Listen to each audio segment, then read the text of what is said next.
Now joining us in the studio is an economist and policy affairs commentator, Sheson Okwade. Good morning to you and thank you for joining us on the show. Good morning. Yes. Good morning. Yeah, first off, your immediate reaction after the court order. Yeah, the court order is a welcome one. Like we heard in some of the documentary this morning, the government is working in the right direction. The essence of having BVN is to limit so many things and to have transparency in this government. And people saying that it's not right, it's not within the stipulated law. I think what the federal government needs to do is to go back, look at the law, and if there's anything to put to the legislative arms, should be done properly. But this is the right thing in the right direction for a successful government. All right. Now, the BVN was established or instituted or initiated, first of all, because they wanted to curb fraud and all of that. Now, checking from that time until now, has the level of fraudulent activities necessarily in the banking system reduced? It has actually been minimized. It has been minimized. But you see, the problem we have, which I will want to state emphatically, is our judiciary process is faulty. The truth of the matter is, you see other parts of the country, other part of the world succeeding because their judiciary system is very effective. Most of the corporates that have flouted so many laws in the financial institution, what has been done to them? Nothing. A guy knows that if he commits any crime, he can buy over the judiciary one, or he can delay the judgment and invest as many as he could. So the area where we need to tackle for this thing to be effective is for our judiciary system to be strengthened the more. If you know that if you are caught doing what is not right in the financial system, you'll be held for it. No layman person will do money laundering. Most of the lower cadre people comply. But the guys that understudy it are the people that will tell you, if you do it, sir, this thing we want to do, it has log implication, and you tell you who is to handle me. It's not only in that aspect, because we celebrate people that are not to be celebrated. It gives room for people at the operating end, the operators, to flout it. And when they say, they will definitely assure you, don't worry, you are covered. Just go ahead and do it. Otherwise, this should have streamlined the activities. I know several people that today, they could not appear in the banking sector to claim what they have because the genuinity of their funds, it's not really right. So then why not, instead of outrightly saying that if people do not come forward, that the federal government should just take over the funds in those people's accounts, why not say, okay, suspend the operations of the accounts until the owners come forward to link them with their other accounts instead of just taking it over? The truth of the matter is the only language Nigeria understands is hard language. If you have to say put on suspension, I can assure you that in the next few weeks, some people will devise means of bypassing that suspension of that account and say, it's just suspension. Let's just look for a way around it and get my funds out. But when you are saying complete forfeiture, you are going to lose it. It's simple. Nobody forced you to open the account. For you to have opened the account, the government policy stipulates that you must now register through the BVN.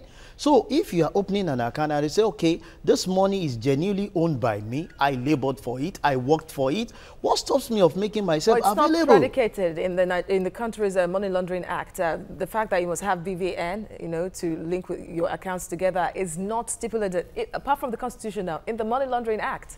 The only precedent is that you must have a verifiable identity for you to run an account in the country. That was before now. Now the policy is coming in place that you must have a BVN. There is room for you to review policy. There is room for you to review ideas. As at the time when the Money Laundering Act was constituted, there was nothing like BVN. You can just go there, present your driver's license or this thing. You and I know that before now you can get your driver's license even when you don't even know how to drive. So, but now the government is saying we have seen the shortfalls.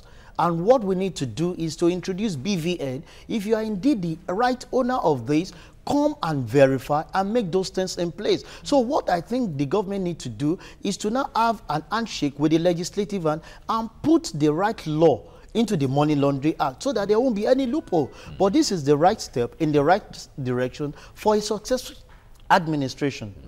All right, now there's the question of the banks cooperating with this policy. Because the point there is the bank knows actually everyone that comes to deposit monies. In fact, it was when the TSA came up, some banks were accused of not remitting or not making these monies available to the government and making things clear. So how likely is the banks, or are the banks going to comply with this new directive? It's quite simple. Government has the might under the law and under the constitution. If you find anyone flouting the law, deal with him. That's why I said the judiciary system must be put in place. This is not an idea of the president. It's actually gone through the process, and it was certified that this should be the next thing to do. If you are an employee of this organization, there are rules and regulations governing your work ethics. If you don't comply, they have the power under the law to punish you. And that's why I said our judiciary system must be strengthened. Yeah, but that's on the ideal basis. That's on the ideal. Certainly, we know that all banks are under the CBN. CBN is under the Ministry of Finance. Finance is under the Ministry of under the federal government, and they all have the powers. All those powers have always been there. But in practical, in real terms, in the real everyday reality terms, how will these banks, are these banks going to comply with this? You see, I laugh all the time when people say, in an ideal situation. Are we living in another planet? Yeah, but you know, Nigerian situations are not. You just said a few minutes ago that you know that even if you don't know how to drive, you can get your driver license. But you know they are streamlining that already. Yeah. Now you have to go for a driving test, and people are like complaining because the essence of having a driver's license is not just to identify yourself, but for you to be able to drive on the road. Well, there are 1,001 issues in Nigeria that are not going the way they are supposed to go. Really. The fact remains that you and I must take position. You see, when you say government, who are the government? It's you and I, individuals that are in the sector that refuse to make things to work. In this part of in your organization now, I'm sure there are things that cannot go anywhere because people knows that if you flout this, there are punishment adhered to it. So let's introduce the same thing, not only in our private sector, but in the government policy. The federal government has the bigger might to the CBN, to the banks. If there is anyone erring from the ideal thing, from the policy set in place, punish the person according to the law. Well, how easy will it be really? Because we know, like he said earlier, somehow, and from what we've seen pan out in Nigeria years back, you know that some of these banking chiefs are kind of in bed with some of Nigerian politicians. Just today in the news, some of the heads of banks are saying, yes, they will comply with that order if, with a conditional clause, if there is no other court case negating that order or challenging that court ruling, meaning that are the banks meeting to challenge the court order? And if so, we are waiting to see if that will happen. But if so, in whose interest really? And why would you think banking officials would be saying that as of today? It takes you back to what I said initially. Bank officials have seen the lapses in the judiciary sector. And that's why they feel that whatever you go, whatever policy you say, are wide under the judiciary stuff. And that's why they are saying if there is no litigation, if there is no court order, because they know court order will stay for so many donkey years for them to perpetrate what to do. And who are the people that will influence this? Is the same set of caliber of people, the politicians that will have it and say this will not fly. Just don't worry, we'll advocate that. But the fact is, if the judiciary aspect is strengthened, and you know that no one is above the law, there is nowhere for you to hide, I'm telling you, things will take the right shape and we'll see things working. I don't like situation where some of us travel out of this country and you get out and they say Nigeria is different from other part of the world. Why? Several of these politicians you see, we see some of them queuing with us when they're outside the country. Sure. They do the right thing because they know who knows you. Who knows you outside the four wall of this country? But the fact remains that you will see a politician, an highly influential person, driving against one way, and a police officer will salute him. Thank you, sir, because you know he's going to be gratified, he's going to be compensated. But in this part of the world, the guy leaves the shore of this Muritala Mohammed Airport to another country, and they asked him to queue. In fact, nobody will carry the bag. He carries a bag himself because he knows that in this country where I am not respected. The law supersedes what I'm doing. So it takes us back to the fact that our judiciary arm needs to be strengthened. Once there is nowhere for you to hide, you will do the right thing, you will comply, and you will move on. It's cut across not only the financial aspect, but every facet of the administration of the government. All right. The time frame of between February 2014 and October 2015 for people to comply to BVN, was that really adequate for this compliance across the country, considering the number of people?